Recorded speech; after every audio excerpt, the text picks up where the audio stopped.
News, सच जरूरी है।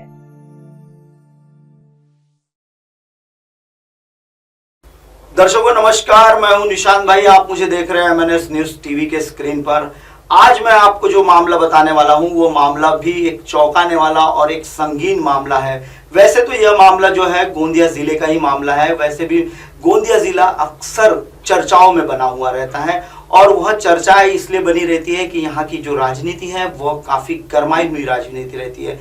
यहाँ का भ्रष्टाचार भी काफी गरमाया हुआ रहता है और यहाँ का शिष्टाचार भी काफी गरमाया होता है। गोंदिया जिले की यह खासियत बनी हुई है।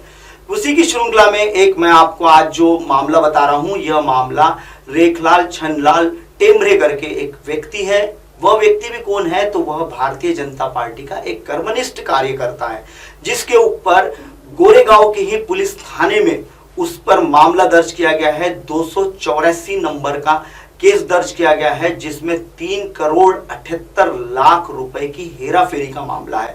और इस हेराफेरी के मामले को उजागर करने के लिए लेखा परीक्षण अधिकारी जो है सहकार एवं वस्त्र उद्योग की जो वर्धा की जो महिला है संगीता लोखंडे करके है, उन्होंने यह मामला 13 जून 2022 को दर्ज किया हुआ था।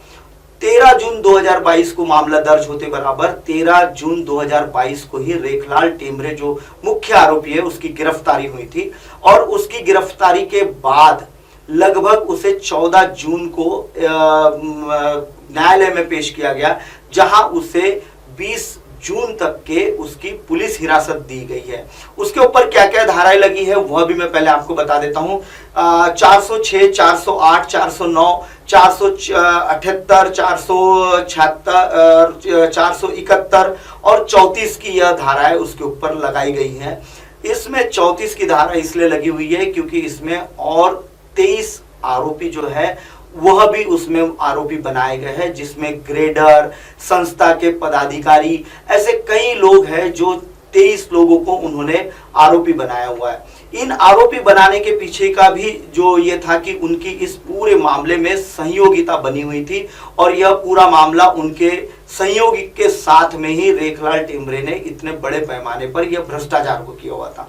दर्शकों यह तो बात हो गई उसके भ्रष्टाचार की और सारी चीजें आपने कल से परसों से 2-3 दिन से आप सारी चीजें देख रहे हैं, समझ रहे हैं कि रेखलाल टेमरे ने क्या किया है और क्या नहीं किया है। लेकिन मैं आपको एक बात बता देता हूं, रेखलाल टेमरे आखिर है कौन, यह रेखलाल टेमरे है कौन और यह रेखलाल टेमरे आखिर इतना बड़ा धन का आसामी कैसे बना, इस पर मैं आपको बता देता हूं।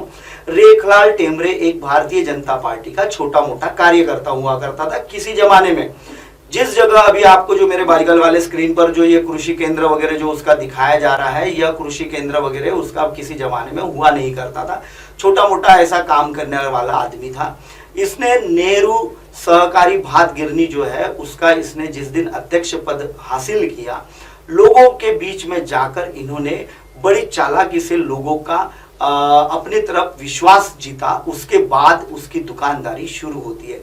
रेखलाल टेमरे के ऊपर धान की हेराफेरी का यह तो जो मामला हुआ है, इसमें किसानों के नाम से धान जमा किया गया, लेकिन किसानों के खाते में पैसा न डालते हुए इसने अपने निकटवर्तीय लोगों के खाते में पैसे डाले करके यह हेराफेरी हुई है। लेकिन इसके पहले का मैं आपको एक मामला बता देता हूं।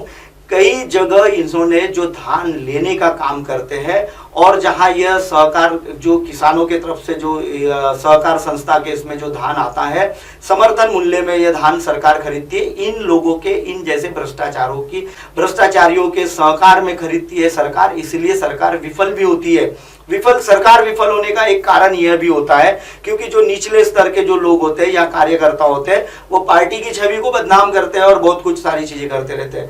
खैर, लेकिन मैं उस बात पर अभी बाद में आपसे चर्चा करूंगा। लेकिन वो बता देता हूं कि रेखलाल टेमरे ये अपने सोसाइटी का जो धान है वह जब डीओ फटते हैं, जब डीओ मिले जाते हैं, मिलर्स को मिलिंग के लिए दिया जाता है, तब यह क्या करता था कि पुराना धान अपने यहाँ का अच्छा वाला धान बेच दिया करता था सोसाइटी के गोडाउन का और वहां खराब धान लाकर वह मिलर्स को लेने के लिए मजबूर करता था। लेकिन जब मिलर्स वो धान लेते नहीं थे तब यह वो धान को क्या करता था, 1500 रुपए के हिसाब से। यह मैं आंकड़ा आपको 2 साल पहले का बता रहा हूं। अभी तो काफी धान के रेट गिरे हुए हैं। जो मेरे दर्शक अभी जो राइस मिलर देख रहे होंगे वो काफी हंस भी रहे होंगे, क्योंकि उनको ऐसा लग रहा होगा कि भाई अभी तो धान की जो मंदी है, जिस प्रकार एफसीआई उन लोगों के साथ खेल खेल रही है, उसके बाद जो गजानन एग्रो सेल्स कारपोरेशन का जो खेल खेला जा रहा है गोंदिया, भंडारा, गढ़चिरौली जिले में, वह भी काफी एक चौंकाने वाला बात है।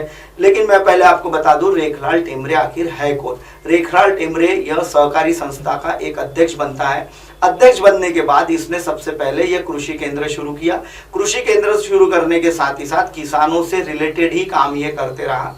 इसने पिछले साल गोरेगांव यानी गोंदिया जिले में चने की जितनी जो चना होता है, चने की जितनी फसल नहीं हुई थी, लेकिन उससे ज्यादा चना इसने खरीदा जरूर था। जितनी भी तहसील विभाग ने जो आंकड़े जारी किए थे, कृषि विभाग ने जो आंकड़े जारी किए थे कि चने की फसल कितनी हुई है, उससे ज्यादा का चना इसने खरीद कर, समर्थन मूल्य में खरीद कर, वो भी कागजों पर ही इसने चना बेचा था वर्षा में। उसकी भी मैं आपको पुख्ता जानकारियां दे दूंगा रेखलाल टेमरे की।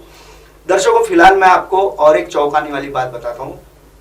किसानों से संबंधित एक गोंदिया जिले में या हर जिले में एक बैंक होती है, डिस्ट्रिक्ट कोऑपरेटिव बैंक। वो फिर किसी भी जिले में होगी, उसका उसके साथ नाम जुड़ जाता है।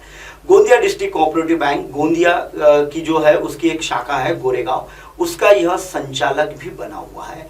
अब ये बैंक में भी कितने बड़े पैमाने पे घोटाला हुआ है यह भी मैं आपको बताने वाला हूँ। किसानों का लोन इस बैंक से दिया जाता है, लेकिन लोन देने के साथ साथ किसानों के फसल का बीमे की भी रकम उसी लोन में से काट दी जाती है। और जब किसानों की फसलें बर्बाद होती है तो उनको कोई लोन में मुआवजा नहीं मिलता। किसानों की फसलें बर्बाद होती है तो कभी उनका बीमा नहीं मिलता है। यह भी एक घोटाला बहुत बड़े पैमाने पर है। मैं रेखलाल टेमरे का ये घोटाला आपको जरूर बताने वाला हूँ। रेखलाल टेमरे एक छोटा सा कार्य करता है। अभी जैसा आप स्क्रीन पर देख रहे हैं, ये नाच गाना करने वाला भारतीय जनता पार्टी का उछल कूद करने वाला कार्य करता है। खुद को यह स्थानीय लेवल पर इतना बड़ा नेता बताता है कि मानो नरेंद्र मोदी जी भी इसी के साथ में अगल बगल बैठकर चाय वगैरह पीते हैं दिल्ली में।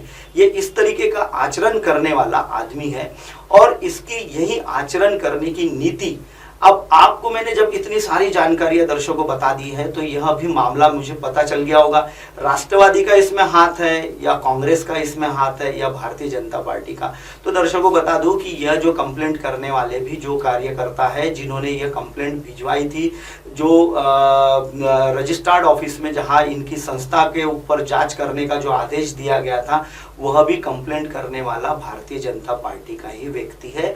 और उन्हीं ने यह मामले को उजागर भी किया हुआ है, क्योंकि भारतीय जनता पार्टी हमेशा निष्पक्ष और भ्रष्टाचार मुक्त रहना चाहती है। भारतीय जनता पार्टी का कोई कार्यकर्ता अगर इस तरीके का भ्रष्टाचार करता होगा तो भारतीय जनता पार्टी उसे कतई नहीं बख्शती है। यह उसका एक रेखलाल टेमरे का जीता जागता उदाहरण है, क्योंकि भारतीय जनता पार्टी ने कहा है या नरेंद्र मोदी जी ने भी कहा है, न खाऊंगा न खाने दूंगा और जो खाया है उसे भी बाहर करके रख दूंगा। ये इस तरीके का जो आचरण है भारतीय जनता पार्टी का, यह भारतीय जनता पार्टी ने आज सिद्ध करके दिया है कि अगर उसके यहाँ का कोई कार्यकर्ता भ्रष्टाचार में लिप्त होता है तो उसे वह छोड़ते नहीं है, उसे भी सजा जरूर दिलाते हैं, ताकि उनकी जो निष्पक्ष और भ्रष्टाचार मुक्त की जो देश की संकल्पना है वह बनी रहे। दर्शकों, फिलहाल वक्त हो चला है एक ब्रेक का। ब्रेक से लौटने के बाद देखिएगा मेरे साथ देश और दुनिया की तमाम खबरें। बने रहिए तब तक MNS न्यूज के साथ।